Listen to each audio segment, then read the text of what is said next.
Hello दोस्तों। एक बार आपका फिर से स्वागत है ए टू जेड हेल्पिंग टूल में। और आज जो हमारी वीडियो है, आज उसका जो टॉपिक है, आज हम बात करेंगे कि जो आपका इन्वेस्ट हरियाणा पे जो इन्वेस्ट हरियाणा पे आपको जो शॉप एंड इस्टेब्लिशमेंट का जो रजिस्ट्रेशन सर्टिफिकेट है वो कैसे अप्लाई करना है। और उसके अंदर जो गवर्नमेंट ने अभी 1 अप्रैल से कुछ नई चीजें ऐड ऑन की हैं, तो उसमें क्या क्या नई चीज अपडेट की हैं, तो वो भी मैं आपको पॉइंट टू पॉइंट बात करते हुए वीडियो मतलब बनाते हुए हम उसको भी क्लोज करते हुए चलेंगे। और आपके जो इशू हैं, जो रिजोल्व वो इशू हैं, उनको सबको रिजोल्व करेंगे। अगर आपको कोई इशू आता है तो आप कमेंट सेक्शन में बताएं।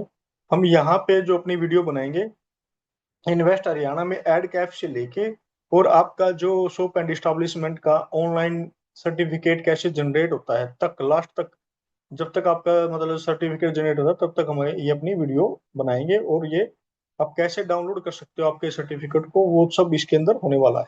और क्या क्या डॉक्यूमेंट की जरूरत पड़ेगी वो डॉक्यूमेंट भी हम आपको साथ के साथ बताएंगे। एड कैप में जाएंगे। एड कैप में हम जाएंगे यहाँ पे रजिस्ट्रेशन पे, यहाँ पे हम क्लिक करते हैं। देन उसके बाद यहाँ से आपकी जो डिटेल है वो डिटेल यहाँ से आपको फिलअप हो जाएगी, जो जैसे भी रहती है। आपको यहाँ से एप्लीकेंट का जो नेम है, आप यहाँ से एप्लीकेंट का नेम भी चेंज कर सकते हैं। यहाँ से आप जैसे कि मैं लिख देता हूँ उमेश, यहाँ से हो गया जी आपका कुमार। ठीक है जी। देन यहाँ से आपका जो कॉन्टैक्ट नंबर है वो कॉन्टैक्ट नंबर आप यहाँ से अपडेट कर सकते हो, आपका जो भी आपका कॉन्टैक्ट नंबर है। कॉन्टैक्ट नंबर के बाद आपको यहाँ पे आपकी जो बिजनेस एंटिटी है उसका नाम अपडेट करना रहेगा। देन उसके बाद आपका जो डिस्ट्रिक्ट है, मैं रोहतक से हूँ तो रोहतक में यहाँ पे अपडेट कर देता हूँ। यहाँ से ब्लॉक है, ब्लॉक ए ब्लॉक में हूँ। और यहाँ से जो मेरा प्रोजेक्शन है, मेरा प्रोजेक्शन है जी 76 लाख रुपए का। तो मैं यहाँ से उसको 76 लाख रुपए कर देता हूँ। ठीक है जी, 76 लाख में उसको अपडेट कर देता हूँ, जो कि मेरा जो सी सर्टिफिकेट के अकॉर्डिंग जो भी मैंने इसमें इन्वेस्ट किया है तो वो मैं इसमें अपडेट कर देता हूँ। यहाँ पे आपके जो प्रपोज्ड प्रोजेक्ट एम्प्लॉयमेंट एम्प्लॉयमेंट आपके कितने हो सकते हैं यहाँ पे, तो वो डिटेल आपको यहाँ पे फिलअप करनी रहेगी। तो मैं अभी यहाँ से अपने एम्प्लॉय की जो डिटेल है वो फिलअप कर देता हूँ।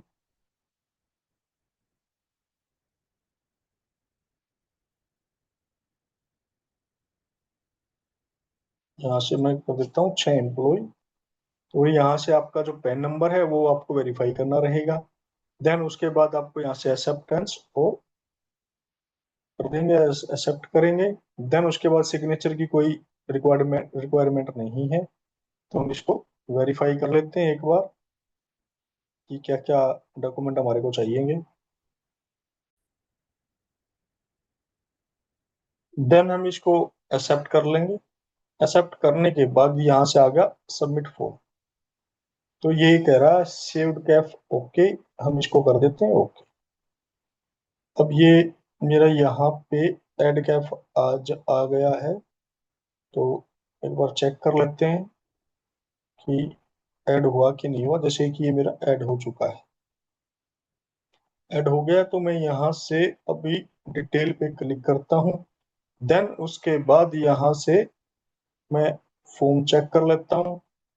ठीक है जी, फॉर्म मैं चेक कर लेता हूँ। ठीक है। देन उसके बाद यहाँ से हम जाते हैं सर्विस रिक्वायर्ड पे। तो मेरे को सर्विस रिक्वायर्ड में चाहिए labour shop and registration. Then मैं यहाँ से रिक्वायर कर लेता हूँ। मैं यहाँ से ऐड कर लिया मैंने इसको। देन मैं जाता हूँ अभी सर्विस पे। सर्विस पे जाने के बाद हमारा ये यहाँ पे आपका जो एड कैप है, एड कैप का ये कंप्लीट प्रोसेस यहाँ पे हो चुका है कि भैया हमने किस चीज के लिए अप्लाई करना। तो देन मैं उसके बाद यहाँ से फिलअप सर्विस फॉर्म पे क्लिक करता हूँ और आपका जो फॉर्म है वो ओपन हो जाएगा। और यहाँ से भाई आपके पास है कि नहीं है, मेरे पास नहीं है। तो मैं इसको यहाँ से नो पे सिलेक्ट करता हूँ क्योंकि मैं फर्स्ट टाइम अप्लाई कर रहा हूँ। ठीक है जी। देन यहाँ से ये क्या कह रहा है, मना कर रहा है। ये नहीं, मैं ये कर देता हूँ यहाँ पे। तो ये मेरा यहाँ से मतलब मैंने नो सेलेक्ट किया, क्योंकि मेरा ये बीपीआई नंबर जो आईडी है वो अपडेट हो गई है। अब यहाँ से मेरे को एड्रेस वगैरह जो है वो डालना रहेगा, एड्रेस वगैरह अपडेट करना रहेगा इस पे, जो भी एड्रेस है। तो मैं यहाँ से आपकी जो इस्टेब्लिशमेंट है उसका मैं पूरा नाम यहाँ पे डाल देता हूँ, जो भी मेरी इस्टेब्लिशमेंट है। देन उसका जो एड्रेस है वो एड्रेस मैं यहाँ पे कंप्लीट कर दूंगा। देन उसके बाद यहाँ पे है फुल नेम ऑफ एम्प्लॉयर। तो मैं एम्प्लॉयर का जो फुल नेम है वो यहाँ पे मैं कंप्लीट अपडेट कर दूंगा, यहाँ पे एम्प्लॉयर का नाम। देन उसके बाद ये मांग रहा आपसे passport, passport number, upload passport. भैया अगर आपके पास आधार कार्ड है तो आप आधार कार्ड कर सकते हैं, नहीं तो पासपोर्ट मांग रहा है। ये एक तो यही नया अपडेट इसके अंदर आया है कि पहले ये आधार कार्ड के लिए ही ऑप्शन देता था, तो लेकिन अगर आपके पास आधार कार्ड नहीं है तो अब ये आपका पासपोर्ट नंबर मांग रहा है, क्योंकि ये पहले यहाँ पे ये ऑप्शन आ ही नहीं रहा था। ये नया अपडेट हुआ है इसके अंदर, क्योंकि पहले तो ये एम्प्लॉयर नेम में आ गया, फिर यहाँ से इस्टेब्लिशमेंट मैनेजर है जो, यहाँ पे मैनेजर का नेम आ गया। तो यहाँ पे हम मैनेजर नेम अपडेट कर देते हैं। ठीक है जी, उमेश कुमार जो भी है। ठीक है, यहाँ से आपकी जो कमिटमेंट डेट है वो डेट हम यहाँ से अपडेट कर लेते हैं अपनी। जैसे कि फॉर एग्जांपल मैं कर रहा हूँ इसको अप्रैल से, तो मैं इसको अप्रैल से कर देता हूँ। यहाँ से बिजनेस नेचर क्या है मेरा, तो मैं यहाँ से बिजनेस नेचर भी सिलेक्ट कर लेता हूँ। यहाँ से सेल्फ मैनेज्ड या शो कॉमर्स। ठीक है जी, तो यहाँ से मैं कर देता हूँ आई हॉस्पिटल, या कोई और आपकी कुछ और चीज है तो आप यहाँ से वो भी अपडेट कर सकते हो। यहाँ से आपका डिस्ट्रिक्ट क्या है, मेरा है रोहतक, तो मैं रोहतक अपडेट कर देता हूँ। तहसील भी मेरी रोहतक है, तो मैं रोहतक अपडेट कर देता हूँ। विलेज मेरा कोई नहीं है, तो मैं यहाँ से देख लेता हूँ कि रोहतक है कि नहीं है, तो मैं यहाँ से रोहतक अपडेट कर देता हूँ। तो मैंने अपना विलेज भी रोहतक कर दिया है। और यहाँ से आपकी जो मेल आईडी है, तो मेल आईडी भी आप यहाँ से चेंज कर सकते हो, आपकी जो भी मेल आईडी रहेगी। तो जैसे कि मैं यहाँ पे मेल आईडी अपनी यहाँ पे चेंज कर सकता हूँ।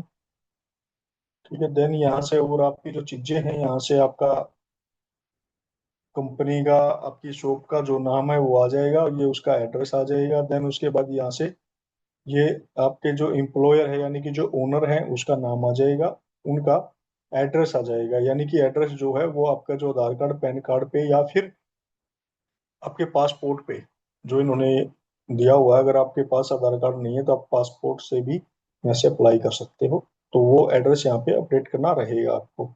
तो ये होने के बाद फिर हम अगले स्टेप पे चलते हैं।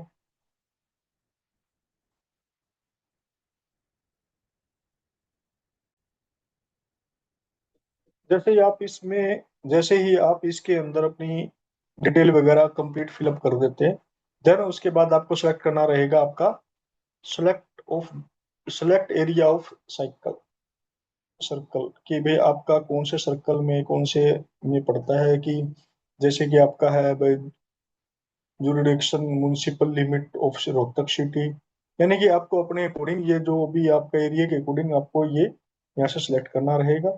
देन उसके बाद आपको यहाँ से सिलेक्ट कर देते हैं, तो हम यहाँ पे कर देते हैं, क्योंकि ये फ्रेश है तो फ्रेश पे जाएंगे, ऑटोमेटिक सिलेक्ट रहता है आपका। तो यहाँ से आपका जो एरिया के अकॉर्डिंग आपका जो भी इंस्पेक्टर है, जो भी कमिश्नर है, तो वो यहाँ से आपको ऑटोमेटिक यहाँ पे आपके उनके नाम यहाँ पे आ जाएंगे। देन उसके बाद मैं करता हूँ नेक्स्ट को एफ। तो ये वेरीफाई बिफोर सबमिटिंग हो गया है, तो ये मेरे से पूछ रहा है।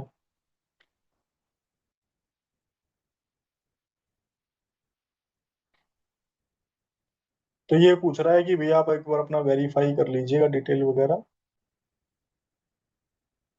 तो जैसे ही मैं दोस्तों इसके अंदर डिटेल फिलअप करता हूँ, और यहाँ पे देखो ये मैसेज यहाँ पे भी दिखा रहा है आपको कि भैया आप नो नो पेमेंट और certificate required for establishment with less than 20 worker. तो अगर मैं 20 से कम वर्कर की डिटेल यहाँ पे डालता हूँ, तो ये जो डिटेल वगैरह है हमारे पास ये फ्रीज कर दिया इसने, क्योंकि मेरे को सबसे पहले वो अपने जो वर्कर है वो कंफर्म करने होंगे।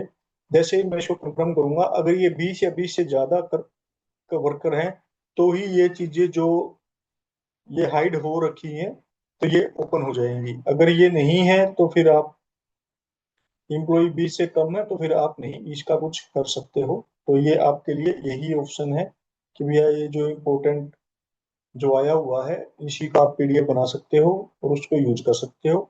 देन अगर मैं इसको यहाँ पे 30 कर देता हूँ और यहाँ से एम्प्लॉय कंफर्म करता हूँ, तो ये ऐसा करते ही ये सारी चीजें मेरी जो विजिबल हो जाएंगी। जैसे ही मैं, अगर ये विजिबल हो जाती हैं, अगर मैं इसको कंफर्म करता हूँ, मैं एक बार देख लेता हूँ इसको कंफर्म करके। तो मैंने यहाँ से इसको कंफर्म कर देता हूँ। कंफर्म करने के बाद, क्योंकि इसमें थोड़ा सा भी ये इसको लग रहा है कि मेरे को रिफ्रेश करना पड़ेगा। ठीक है, ये कंफर्म कर देता हूँ मैं। तो फिर ये जो पास ये आपका जो एड्रेस है, proof of shop and commercial establishment, तो इसमें आपका जो एड्रेस है उसका एविडेंस आपको यहाँ पे, आपके लीज डीड या रेंट एग्रीमेंट की कॉपी है वो अपलोड कर सकते हो। आपका कोई इलेक्ट्रिसिटी का बिल आता है, तो टेलीफोन का कोई बिल है, लैंडलाइन का, तो वो बिल आप यहाँ से अपलोड कर सकते हो। देन उसके बाद आपका जो भी डिटेल वगैरह है, ये कह रहा है कि एआई चेक, भाई ये सारी चीजें जो है वो एआई ही स्कैन करेगा, एआई ही चेक करेगा। देन ये उसके ऊपर आपको जैसे ही आप यहाँ से अपलोड कर दोगे, देन उसके बाद आपको अगला क्या चाहिएगा, भाई photo of front including surrounding of shop commercial establishment. यानी कि आपको जो फ्रंट का जो फोटो है आपका, बिल्डिंग का, आपकी जो इस्टेब्लिशमेंट है, शॉप है, उसका फोटो आपको यहाँ पे अपलोड करना रहेगा। उसको भी एआई ही चेक करेगा। देन उसके बाद सेकंड क्या है, सेकंड में भी आपका मतलब फोटो है, जो पॉइंट नंबर 4 इन्होंने दिया हुआ है, तो जो फोटो हम सेकंड की बात कर रहे हैं, photo of exterior of shop establishment. तो यहाँ पे जो आपका एक्सटीरियर का जो फोटो है, भाई वो फोटो आपको यहाँ से अपलोड करना रहेगा। उसके अंदर इन्होंने क्या दिया हुआ है, upload image with GPS coordinates, EXIF data required. EXIF का जो डाटा है भाई वो आपको यहाँ से, मतलब वो आपके फोटो पे जो जियो टैग के से बोलते हैं, तो वो जियो टैग से आपको फोटो क्लिक करनी रहेगी। आपकी आपकी जो लोकेशन वगैरह वो यहाँ से अपडेट अपलोड हो जाएगी, यहाँ से वो फोटो आपको अपलोड करना रहेगा। देन उसके बाद आपको फिर एक फोटो और मांगा इन्होंने, interior of shop and establishment.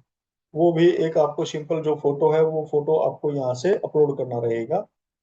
और वो भी एआई ही इसके जो आपके शॉप वगैरह है उसको चेक करेगा, मैच करेगा आपके बिजनेस के टाइप से। यानी कि जो जिस चीज के लिए आप अप्लाई कर रहे हो, जो भी आप तो शॉप के, वो आपके बिजनेस को यहाँ से एआई ही उसको चेक करेगा। और जैसे ही वो चेक करता है तो ये आपका, अगर ओके मिलता है इसको, तो ये आपके ये सारे फोटो अपलोड हो जाएंगे। देन उसके बाद फिर आपको इंटीरियर एक फोटो और चाहिएगा। वो, ये दो फोटो इंटीरियर हो जाएंगे आपके, वो अलग अलग मोड से आपको लेना पड़ेगा। भाई बस ये क्या कर रहा है, उसके अंदर एआई चेक करेगा second interior angle showing commercial activity, avoid empty room और अनरिलेटेड एरिया। यानी कि आपकी जो खाली एरिया वगैरह है या अनरिलेटेड एरिया है वो इस फोटो में नहीं कैप्चर होना चाहिए, तो आप उसको यहाँ से अपलोड कर दोगे। देन आपका एक 10 सेकंड का वीडियो, जो कि 10 MB का साइज होना चाहिए, वो आप यहाँ से अपलोड कर दोगे। देन उसके बाद आपकी जो फीस है, आपने जो सिलेक्ट किया वो आपकी कैटेगरी के अकॉर्डिंग, तो ये आपकी जो फीस है वो फीस यहाँ से उठा लेगा ये। जैसे आप ये उठा उठा लेता है, तो यहाँ से आपको जो ये फॉर्म बी है, फॉर्म बी पे आपको क्लिक कर देना है। नेक्स्ट आपको ये फॉर्म बी पे ले जाएगा। तो वो फॉर्म बी से आपकी जो डिटेल है, उसमें आपको फॉर्म बी में आपको ये वर्किंग हार्स, जो आपके एम्प्लॉय आपने जो डिटेल डाली है, वो आपके एम्प्लॉय की जो डिटेल है, उसका नाम, उसका फादर नेम, उसका वर्किंग टाइमिंग क्या है, 9 से 6 का है, लंच टाइम क्या है, वो सारी डिटेल आपको अपडेट करनी रहेंगी। जो कि 10 उसकी डिस्प्ले में है और 10 से ज्यादा एम्प्लॉई हैं, तो वो आपको एक्सेल की जो शीट है, इनका जो प्रोफोर्मा है, वो एक्सेल के प्रोफोर्मा में वहां से आप डाउनलोड करके फिलअप कर सकते हो, वो अपडेट कर दोगे। जैसे ही आप ये अपडेट करते हो, देन उसके बाद आपको आपको इसको जो फाइनल सबमिशन पे आप जाते हो तो ये आपसे फीस जो है वो आपकी फीस ऑनलाइन आपसे आपको पे करनी रहेगी, वो आप इसको यहाँ से पे कर दोगे। जैसे ही पे करने के बाद आप अपनी फीस पे करते हो तो उसको सबमिट करते हो। सबमिट करने के बाद ये आपका फाइनल उस पर जाता है, तो आपके मोबाइल नंबर पे या ईमेल आईडी पे ओटीपी आएगा। वो ओटीपी आपको यहाँ से आपकी ओटीपी उस पर अपडेट कर दोगे और आपकी फाइल अप, अपलोडेड हो जाएगी, कंप्लीट हो जाएगी। और अगर आपके एम्प्लॉय की जो लिस्ट है जो कि 20 से ज्यादा है, तो आप जैसे ही फीस पे करते हो और इसको सबमिट ओटीपी आता है, ओटीपी के तुरंत बाद ही आपकी जो शॉप एंड इस्टेब्लिशमेंट का जो लेटर है वो जनरेट हो जाएगा आपका। और वो जनरेट हो जाने के बाद उसके ऊपर लिखा भी मिलेगा कि ऑटो जनरेटेड है। तो वो चीजें यहाँ से है। अगर उसमें कोई क्वेरी वगैरह लगती है, कोई इशू वगैरह आता है, तो आप उसको आपके शोकेस नोटिस या नोटिफिकेशन को चेक कर सकते हो और ये डिटेल आप अपने फिलअप कर सकते हो। ये है इसका कंप्लीट प्रोसेस। ठीक है, क्योंकि इसमें अभी जो अपडेट किया इन्होंने 1 अप्रैल के बाद आपके जो, अगर आपके जो एम्प्लॉई हैं या कर्मचारी हैं या वर्कर हैं वो 20 से ज्यादा हैं, तो ही आपको ये अप्लीकेबल है आपके लिए, आप अप्लाई कर सकते हो। अगर नहीं है, उससे कम है, तो फिर ये आपके लिए नहीं है। ठीक है जी, यही है। Thank you.